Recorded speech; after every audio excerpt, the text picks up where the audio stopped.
Hello, this is Josh Laddick, President of GSA Focus, coming to you just to review a blog post that I prepared today.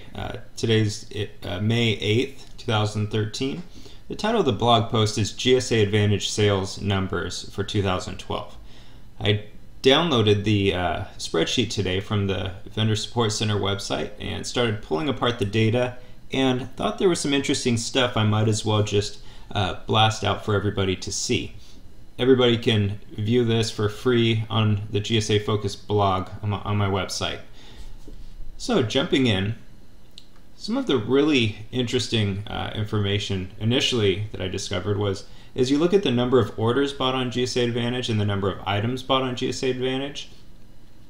When I started pulling them apart into percentages, they're very similar.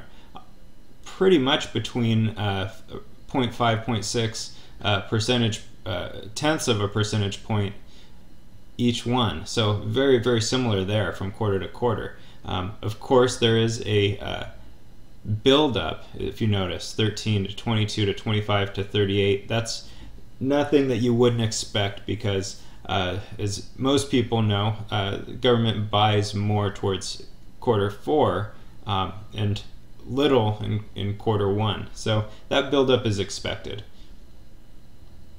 One thing that was a little bit interesting to me was that the total sales percentages were very different than those found on the number of items and orders.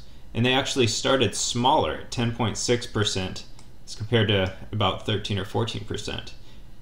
Then build up, just what we would expect to a higher number for the sales as far as a percentage, higher percentage for the sales by 10% about than compared to the number of orders and the number of items.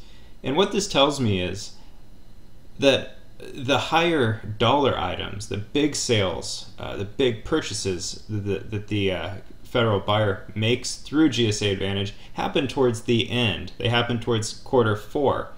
So while the number of items and the number of orders stays pretty steady, the dollar amount of those items and orders isn't along those same lines. Starts with smaller dollar items in quarter one and builds to higher dollar items towards the end.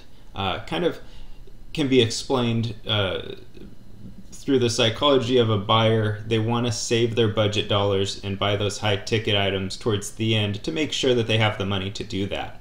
And as we all know, if they don't spend it, they lose it. So at the very end of the federal fiscal year, there's kind of a scramble to spend that money.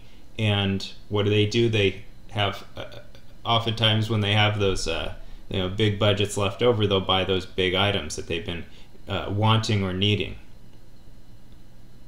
So moving on, I also was able to pull the sales by GSA Schedule, and I went ahead and just did a simple ordering so you can see from top to bottom what schedules sold more down to which schedules sold less. And let's just run through the top five. Schedule 75, office supplies.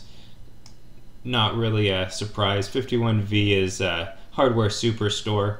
That's always a big one. Schedule 70, which of course is the highest sales by far, but this is just looking at their GSA Advantage sales for products only. So they rank in at number 3. 84 is security, and then 65 2A, that is medical equipment. So the way the VA is spending for soldiers coming home, it's good to see that the numbers are there for them. So those are the top 5. You can always go to the blog and look for your schedule and see how it ranks. I thought it'd also be interesting to throw the top 50 contractors by GSA Advantage Sales onto here. So you can see the schedule they're in, you can see of course the name of the company, and then the total Advantage sales. So that's also interesting to look at if you're interested in kind of checking out your competitors and seeing how they're doing. And that's it. Hope you found this enriching, and look out for more because I really, really love to gather statistics. Thank you.